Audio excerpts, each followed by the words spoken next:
Assalamualaikum warahmatullahi wabarakatuh. Selamat pagi dan sejahtera bagi kita sekalian. Pada hari ini kita bertemu kembali di kelas 5.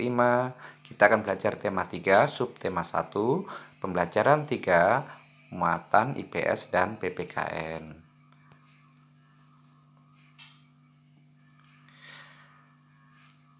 Tahukah kamu, manusia itu adalah makhluk sosial? Manusia memerlukan orang lain untuk memenuhi kebutuhan hidupnya. Di dalam kehidupan sosial, setiap manusia saling berinteraksi satu sama lain dan terciptalah interaksi sosial.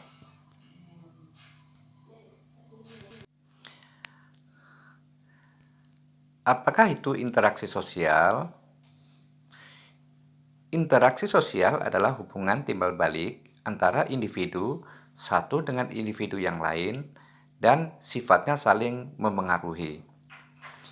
Interaksi sosial dapat terjadi di mana saja, seperti di rumah, sekolah, lingkungan masyarakat, pasar, ataupun tempat ibadah. Jadi, interaksi sosial itu terjadi di mana saja, di lingkungan di masyarakat kita, bersama dengan teman kita, tetangga kita, saudara kita, dan lain sebagainya.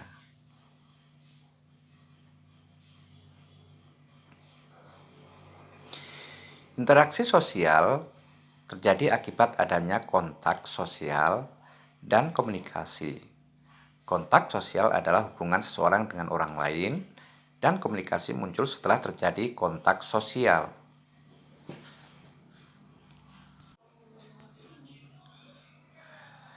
Jenis interaksi sosial antar individu. Interaksi sosial antar individu terjalin antara dua orang yang berinteraksi dan saling merespon. Interaksi sosial individu dengan kelompok. Interaksi sosial individu dengan kelompok, contohnya adalah guru yang sedang mengajar kepada murid-muridnya. Selanjutnya, interaksi sosial antar kelompok.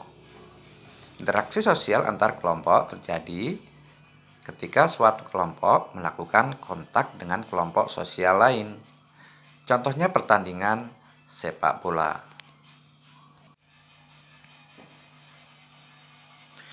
Mengapa manusia harus berinteraksi? Tujuan interaksi sosial. Tujuan interaksi sosial yang pertama, menjalin persahabatan.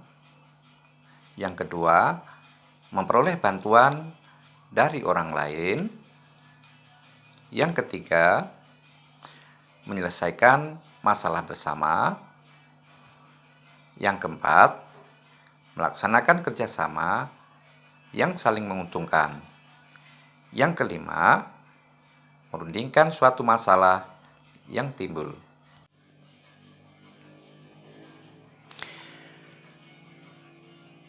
Manusia tidak hanya berinteraksi dengan sesama manusia, tapi juga dengan lingkungan sekitarnya.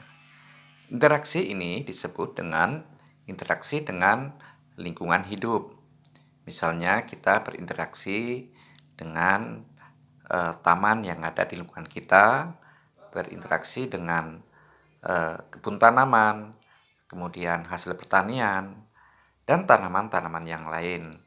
Caranya adalah kita menjaga dan merawatnya.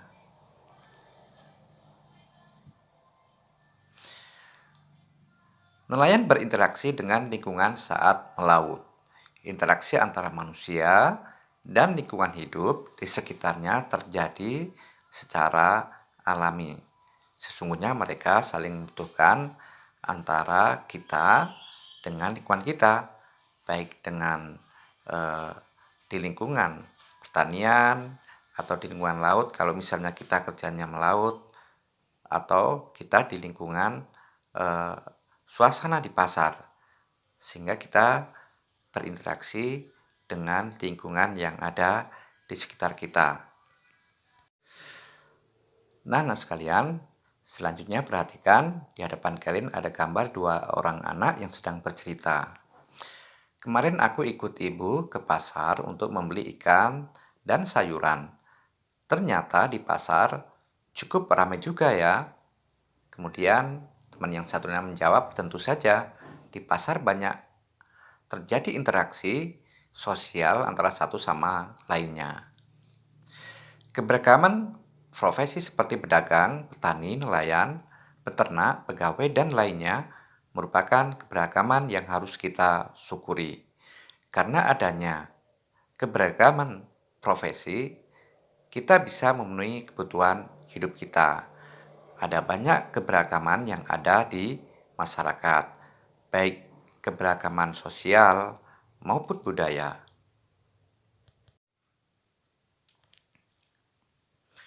Bentuk keberagaman sosial dan budaya di masyarakat. Yang pertama, usia. Usia anak-anak, remaja, dewasa, dan lansia. Yang kedua, jenis kelamin. Laki-laki atau perempuan.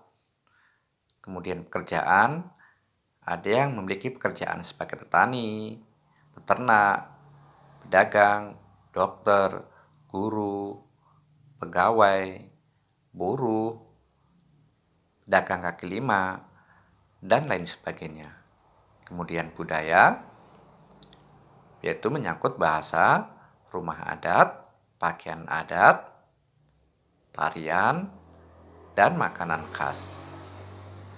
Selanjutnya agama.